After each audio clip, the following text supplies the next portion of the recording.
Bismillahirrahmanirrahim. Assalamualaikum warahmatullahi wabarakatuh.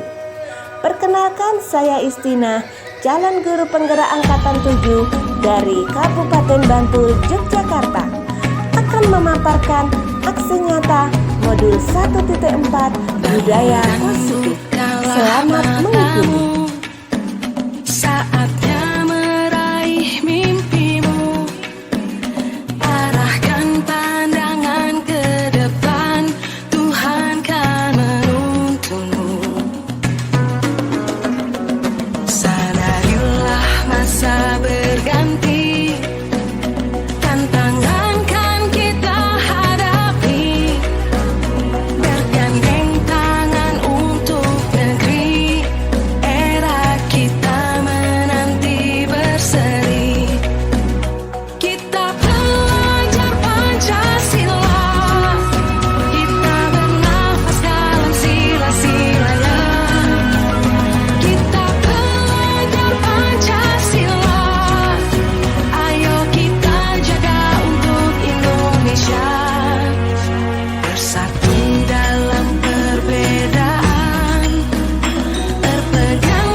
Assalamualaikum warahmatullahi wabarakatuh. Waalaikumsalam warahmatullahi wabarakatuh. Alhamdulillahirabbil alamin. Puji syukur marilah kita panjatkan kehadirat Allah Subhanahu wa taala yang telah memberikan banyak sekali kenikmatan kepada kita semuanya, sehingga pada kesempatan siang hari ini kita dapat berkumpul di TK Aisyah Khadijah dengan suasana hati yang menyenangkan. Salawat dan salam semoga tercurah kepada junjungan kita Nabi Agung Muhammad Sallallahu Alaihi Wasallam yang kita nantikan syafaatnya di yaumil akhir. Ibu Kepala Sekolah Ibu Riana Yuliastuti yang kami hormati, teman-teman sejawat yang saya banggakan, marilah pertemuan pada kesempatan hari ini kita buka dengan membaca basmalah bersama-sama. Bismillahirrahmanirrahim. Terima kasih, semoga dengan bacaan basmalah tadi acara pada kesempatan hari ini dapat berjalan dengan lancar. Mohon maaf kepada Usria selaku kepala sekolah dan teman-teman sudah berkenan meluangkan waktu untuk mengikuti kegiatan pada kesempatan siang hari ini, yaitu pembahasan tentang budaya positif yang merupakan salah satu tugas saya sebagai calon guru penggerak. Untuk yang pertama adalah sambutan dari Ibu Kepala Sekolah Ibu Riana Yuliastuti. Kepada beliau Ibu Riana disilakan. Terima kasih. Bismillahirrahmanirrahim. Assalamualaikum warahmatullahi wabarakatuh. Waalaikumsalam warahmatullahi wabarakatuh. Rabbi shrah sadri wa yassir li amri wahlul 'uqdatam min lisani yafqahu qawli. Alhamdulillah wa syukurillah. Wala haula wala quwata illa billah. Mudah-mudahan semoga kita semua dalam keadaan sehat dan senantiasa dalam lindungan Allah Subhanahu wa taala. Amin. Kalau salam serta salawat senantiasa kita haturkan kepada Sayyidina Muhammad Sallallahu Alaihi Wasallam beserta keluarganya, dengan mengharap terus kita mengharap syafaatnya nanti kelak di dunia kiamat. Amin. Teman-teman rekan sejawat di lingkungan KB dan TK Aisyah Khadijah yang saya banggakan, pada kesempatan yang berbahagia kali ini, pertama saya mengucapkan terima kasih kepada Ibu Istina yang paling tidak berbagi ilmu dengan kita terkait dengan pemimbasan modul budaya positif. Harapannya setelah nanti ada pemimbasan dari Ibu Istina, kita terapkan bersama-sama di kelas masing-masing untuk memberikan layanan yang terbaik bagi putra-putri kita semuanya. Yang kedua, ucapan terima kasih juga kepada teman-teman yang sudah meluangkan waktunya untuk hadir pada kegiatan siang hari ini. Tujuannya tidak lain bahwasanya kita adalah thalabul ilmi, belajar bersama-sama untuk mengembangkan TK dan KB Aisyah Khadijah. Mungkin itu sedikit yang bisa saya sampaikan.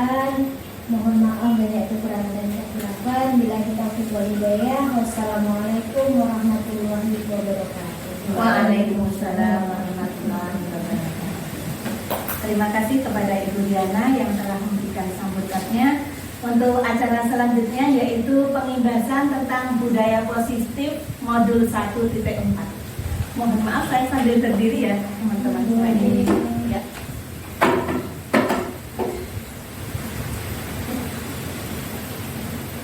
Di dalam modul 1.4 budaya positif ini kita akan mempelajari tentang budaya positif yang meliputi beberapa hal, antara lain tentang disiplin positif, motivasi perilaku manusia, keyakinan kelas, juga kebutuhan dasar manusia.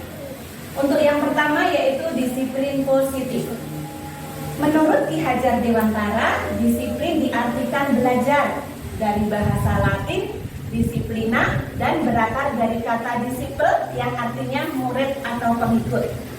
Dari sini seseorang yang memiliki disiplin diri berarti mereka bisa bertanggung jawab terhadap apa yang mereka lakukan, karena mereka mendasarkan tindakan mereka pada nilai-nilai kebajikan universal.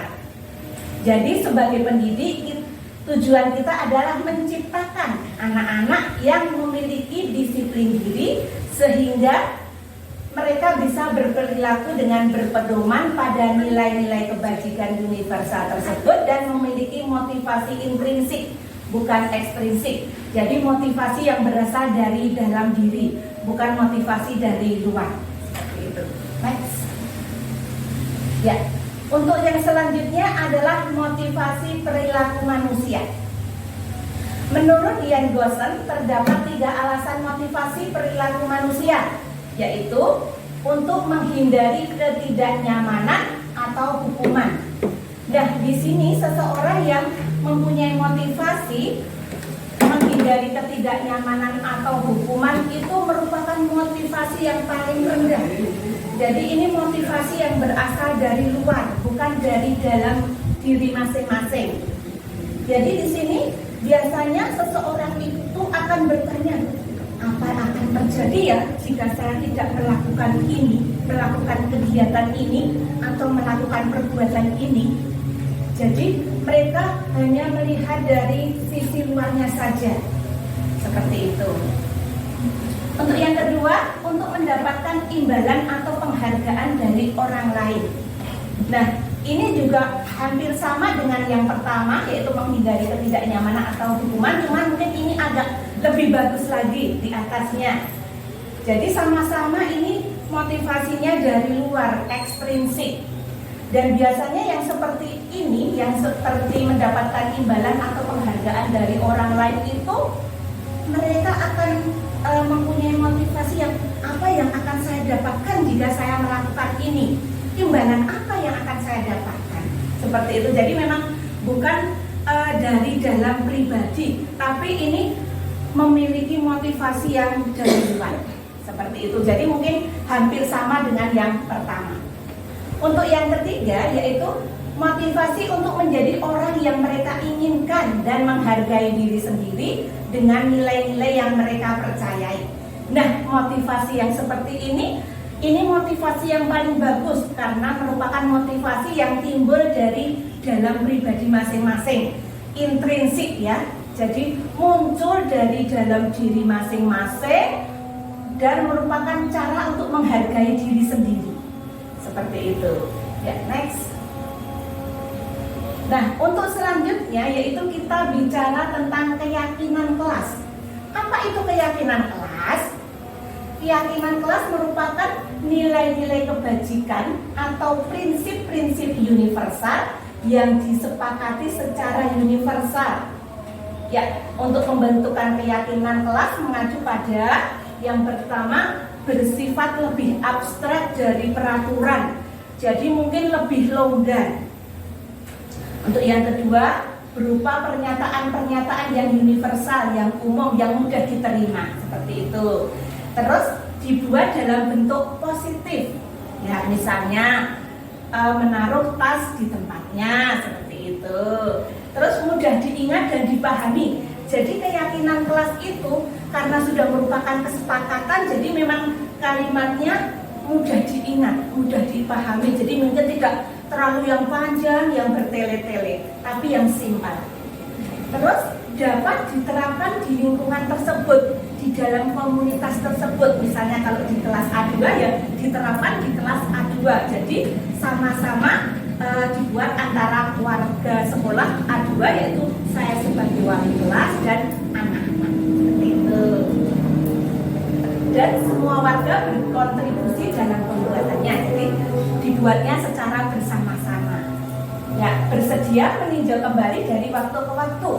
Jadi misalnya kok sudah tidak cocok, itu nanti bisa diubah, bisa ditinjau kembali.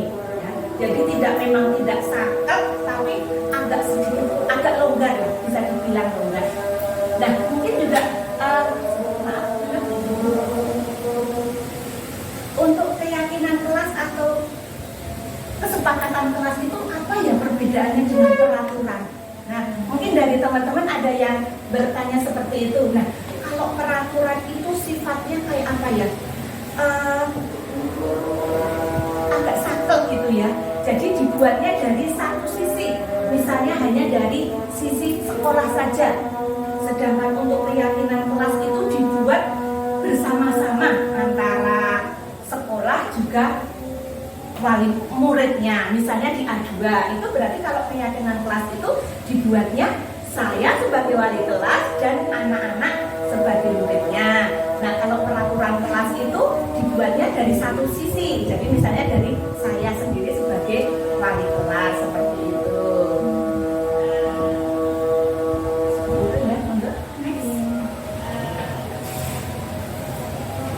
Untuk selanjutnya yaitu 5 kebutuhan dasar manusia. Nah, untuk yang pertama yaitu kebutuhan untuk bertahan hidup atau survival, kebutuhan utama. Ya, di sini kebutuhan untuk bertahan hidup itu biasanya berupa fisik. Ya, misalnya rumah, makanan, juga kesehatan, seperti itu. Jadi yang ada hubungannya dengan fisik manusia. Untuk yang kedua, cinta dan kasih sayang atau kebutuhan untuk diterima. Jadi ini berhubungan dengan psikologi ya. Misalnya kebutuhan untuk dicintai, disayangi oleh teman, oleh orang tua, seperti itu. Terus yang ketiga adalah penguasaan atau kebutuhan pengakuan atas kemampuan. Jadi misalnya ada seseorang yang punya kompeten, punya keahlian misalnya di bidang matematika. Nah, dia menunjukkan hal tersebut untuk diakui kemampuannya dalam bidang misalnya matematika, seperti itu. Terus yang selanjutnya yaitu kebebasan, kebutuhan akan pilihan. Nah, ini kebebasan untuk memilih mana yang mau dilakukan. Apakah kegiatan yang mau dilakukan saya itu bebas, saya bebas bisa memilih apapun. Nah, itu juga termasuk kebutuhan dasar manusia. Untuk yang selanjutnya yaitu kebutuhan akan kesenangan atau kebutuhan untuk merasa senang. Nah, ini mungkin juga agak-agak mirip ya dengan kebebasan ya, karena sama-sama aku kalau senang ini berarti aku akan melakukannya. Tapi kalau aku tidak senang, aku tidak akan melakukannya. Seperti itu.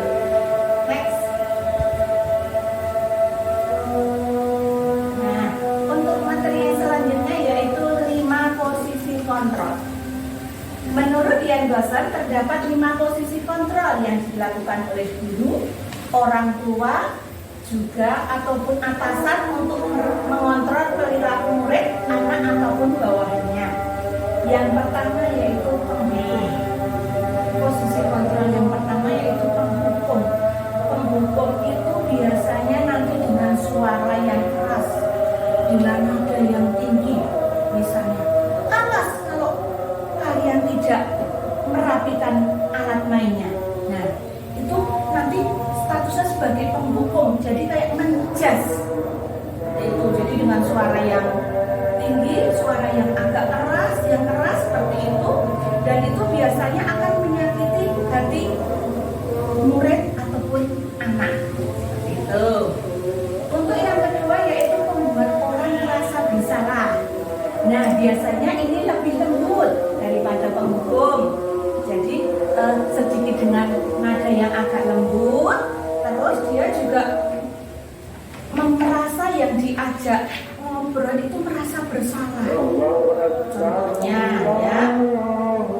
saya sangat kecewa dengan kamu karena kamu tidak merapikan alat main. Ustazah kecewa kamu telah misalnya apa ya, menaruh tas sembarangan seperti itu. Jadi memang dengan suara yang agak lembut, tapi ini malah bisa menyentuh ke hati. Jadi iya ya, Ustazah marah ya, seperti itu. Ustazah ini gak suka ya dengan perilaku saya seperti ini ya, seperti itu. Jadi membuat merasa orang yang merasa bersama. Nah, untuk yang ketiga yaitu sebagai teman. Nah, mungkin ini yang biasa kita lakukan ya. Jadi kayak teman ngobrol seperti itu. Sini nanti Ibu bantu untuk menyelesaikannya. Gitu. Jadi kayak teman. Untuk selanjutnya yaitu monitor atau pemantau. Nah, ini biasanya cuma mengawasi saja. Jadi misalnya anak-anak baru kegiatan main itu cuma mengawasi saja, melihat-lihat, terus juga bertanya, apa yang kamu lakukan, seperti itu ya. Untuk yang selanjutnya yaitu manajer. Nah, sebagai manajer, posisi kontrol sebagai manajer yaitu sebagai pengelola. Jadi untuk manajer ini berbuatnya bersama-sama, melakukan sesuatu itu bersama-sama dengan murid. Ya, misalnya di kelas, yuk kita bersama-sama merapikan alat mainnya, yuk kita bersama-sama menaruh tas pada tempatnya, seperti itu ya. Jadi habis itu kita juga bisa menanya apa yang kita yakini, seperti itu. Dari 5 posisi kontrol ini memang yang paling bagus adalah sebagai manajer. Kita diharapkan tumbuh di sekolah itu sebagai manajer, jadi melakukan bersama-sama dengan anak didik kita. Next. Nah, untuk yang selanjutnya yaitu restitusi. Apa itu restitusi? Ya, menurut dosen, restitusi adalah proses menciptakan kondisi bagi murid untuk memperbaiki kesalahan mereka sehingga mereka bisa kembali pada kelompok mereka dengan karakter yang lebih kuat lagi. Next. Untuk ciri-ciri restitusi yaitu restitusi bukan untuk menebus kesalahan, namun belajar dari kesalahan. Jadi sama-sama belajar dari kesalahan yang sudah dilakukan. Ya, restitusi memperbaiki hubungan ya. Jadi memperbaiki hubungan antara mereka semuanya. Terus restitusi adalah tawaran bukan paksaan. Jadi untuk melakukan restitusi ini anak-anak tidak dipaksa. Anak-anak adalah kita tawarkan. Ya. Juga restitusi menuntut untuk melihat ke dalam diri. Jadi berusaha untuk disesuaikan dengan dirinya masing-masing, seperti itu ya. Next. Nah, inilah segitiga restitusi ya teman-teman semuanya. Jadi untuk menyelesaikan suatu permasalahan kita bisa menggunakan segitiga restitusi yang di dalam 3 sisinya itu sama. Yang pertama validasi tindakan yang salah, menstabilkan identitas, menanyakan keyakinan. Nah, untuk yang validasi tindakan yang salah itu bisa dengan apa alasan kamu melakukan hal ini, seperti itu. Terus, adakah cara yang lebih efektif untuk mendapatkan atau memenuhi apa yang kamu butuhkan? Nah, bisa dengan pertanyaan seperti itu. Untuk menstabilkan identitas, ini kita bisa menanyakan kepada siswa bahwa apa yang akan kamu lakukan sebenarnya juga pernah dilakukan oleh ustazah misalnya ya, juga pernah tidak bersungguh-sungguh dalam belajar, namun tentunya kalau kita berbuat salah itu harus diperbaiki. Untuk yang menanyakan keyakinan, nah ini biasanya dengan pertanyaan bagaimana komitmen kamu untuk mewujudkan keinginan kamu itu, seperti itu ya, ataupun rencana apa yang kamu lakukan untuk memperbaiki cara belajarmu di semester ini. Seperti itu. Next.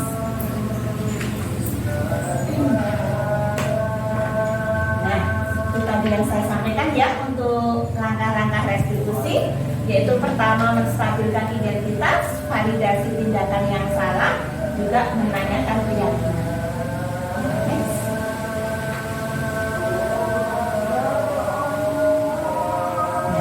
Ya, di sini kita langsung ke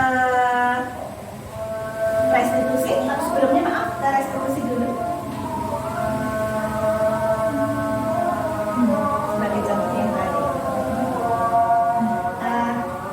Kemarin saya juga melakukan restitusi di kelas saya. Nah, kebetulan kemarin itu ada anak yang tidak menaruh tasnya pada tempatnya. Jadi pada saat berangkat dia itu cuma menaruh tas di bawah. Dia tidak menaruh tas di tempatnya.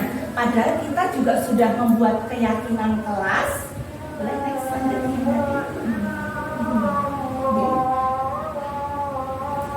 Ya, kita sudah membuat keyakinan kelas nih. Yang pertama, senantiasa menerapkan 5S, menaruh sepatu dan tas pada tempatnya. Nah, ini kita sudah punya keyakinan kelas seperti ini.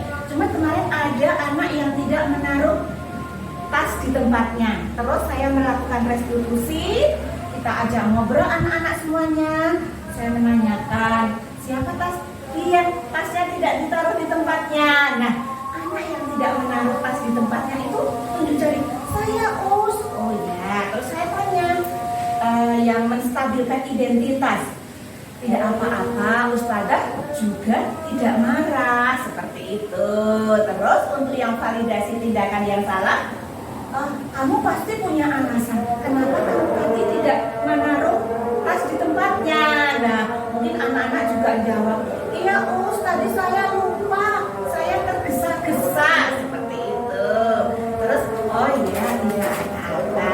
Habis itu, saya juga bilang sama anak-anak, berarti besok lagi tasnya ditaruh di tempatnya ya. Nah, terus saya juga menanyakan, apa perasaan anak-anak kalau melihat tasnya rapi seperti itu?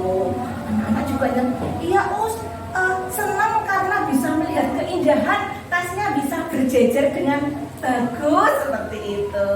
Jadi anak-anak punya inisiatif untuk menjawab. Nah, yang selanjutnya yaitu keyakinan. Nah, tadi yang sudah saya sampaikan juga bahwa kita di kelas A2 juga sudah membuat keyakinan kelas yang dibuat antara saya sebagai wali kelas dan siswa saya, santri-santri A2. Yang pertama, senantiasa menerapkan 5S. Senyum, salam, sapa, sopan, santun. Nah, setiap datang anak-anak senyum sambil salaman sama ustazah, seperti itu. Terus yang kedua, menaruh sepatu dan tas pada tempatnya. Karena memang sudah ada tempatnya, kita biasakan untuk menaruh pada tempatnya. Untuk yang ketiga, membaca Iqra dengan antri dan tertib. Jadi anak-anak dibiasakan untuk membaca Iqra dengan antri. Ya. Yang selanjutnya, mengerjakan kegiatan main dengan tuntas. Jadi kadang ada anak yang suka mengerjakan mainnya itu tidak selesai, tidak tuntas, sudah langsung berpindah. Nah, kemarin kita buat kesepakatan kalau kita kegiatan main, kita harus menyelesaikannya, harus dengan tuntas. Ya. Yang selanjutnya yaitu membuang sampah pada tempatnya. Nah, ini memang sudah kita lakukan ya teman-teman. Jadi kalau misalnya makan ataupun sisa-sisa kegiatan main, kertas-kertas itu dibuang pada tempatnya. Juga menjaga kebersihan kelas, nanti anak-anak juga ikut menyapu seperti itu. Terus berbicaranya juga dengan sopan, tidak teriak-teriak, tidak ngomong yang kurang bagus. Terus kita juga saling menghargai dan menyayangi. Kita saling menyayangi sama teman karena kita semuanya saudara. Ya, selalu berbagi dan kerjasama. Nah, ini biasanya kan ada anak pada saat bermain itu ada yang nggak mau berbagi mainannya. Nah, terus kita biasakan untuk berbagi mainan, bisa berbagi makanan. Kalau mungkin ada yang bawa bekal itu nanti kita bisa berbagi dan juga kerjasama antar teman. Nah, Nah, di sini ada jadwal membaca Iqra personal. Iya. Dari keyakinan kelas tadi ada satu yang kita angkat, yaitu membaca Iqra dengan tertib dan antri. Dan di sini untuk kelas saya memang saya buat jadwal ya untuk membaca Iqra-nya. Jadi saya bagi dalam 3 hari ini, 3 bagian. Yang pertama Senin sama Kamis, Selasa sama Jumat, sama Rabu sama Sabtu. Kenapa saya buat jadwal? Iya, karena kelas saya di TKA, saya mengampu TKA yang notabene masih anak-anak yang mungkin belum begitu paham. Jadi untuk membaca Iqra satu anak saja bisa membutuhkan waktu 5 menit, karena untuk dia tadi sudah antri, dia habis ini antri terus duduk, itu dia bisa nanti bolak-balik halaman bukunya tersebut, dia bisa bertanya-tanya dulu sama ustadzahnya. Jadi memang butuh waktu ya. Jadi memang sengaja untuk kelas saya buat jadwal. Biar apa? Biar semua anak tercover. Kalau saya tidak membuat jadwal, itu ada anak yang mungkin 1 pekan itu bisa full membaca Iqra semuanya. Dari hari Senin sampai hari Sabtu itu full baca, karena dia datang pagi. Tapi mungkin ada anak yang sama sekali tidak membaca, atau mungkin bisa 1-2 kali. Karena apa? Karena dia mungkin datangnya sudah siang, karena untuk jam Iqra kan cuma datang sampai jam 8. Kadang di kelas saya itu ada yang datangnya jam 8. Jadi dia tidak kebagian untuk membaca Iqra. Nah, dengan saya buat jadwal ini, nanti saya fokus untuk ke berapa ya? Ada 8, ada 7 ini yang memang di hari itu dia harus baca. Misalnya kok nanti jam 8 dia baru datang belum baca, berarti nanti di istirahat itu saya panggil untuk baca. Seperti itu. Jadi saya buat jadwal.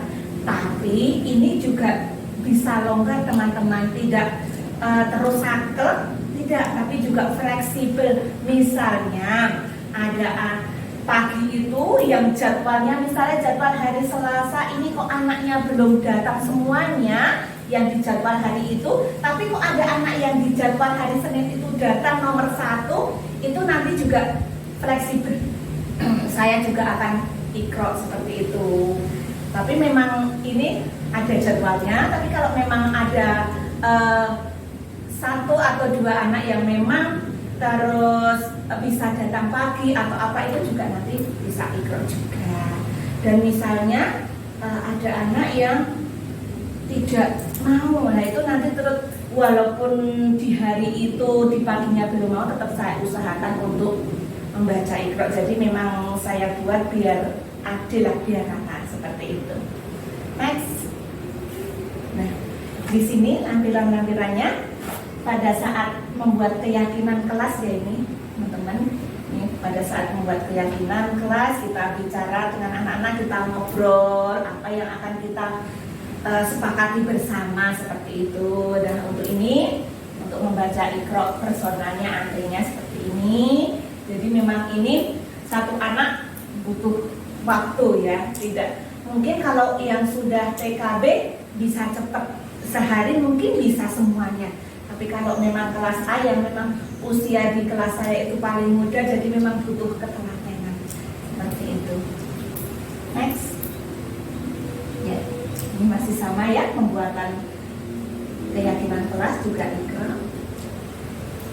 Iya. Yang tadi sudah ya. Oke, terima kasih teman-teman semuanya. Pembahasan dari budaya positif modul 1.4 telah saya sampaikan, dan mungkin banyak sekali kekurangan saya dalam penyampaiannya, tidak berkenan di hati Ibu Kepala Sekolah juga teman-teman semuanya. Saya mohon maaf yang sebesar-besarnya. Ya, marilah teman-teman semuanya, pertemuan pada kesempatan hari ini kita tutup dengan membaca hamdalah bersama-sama. Alhamdulillahirabbil alamin. Dari saya banyak kata, banyak salah mohon dimaafkan. Wassalamualaikum warahmatullahi wabarakatuh. Waalaikumsalam. warahmatullahi wabarakatuh.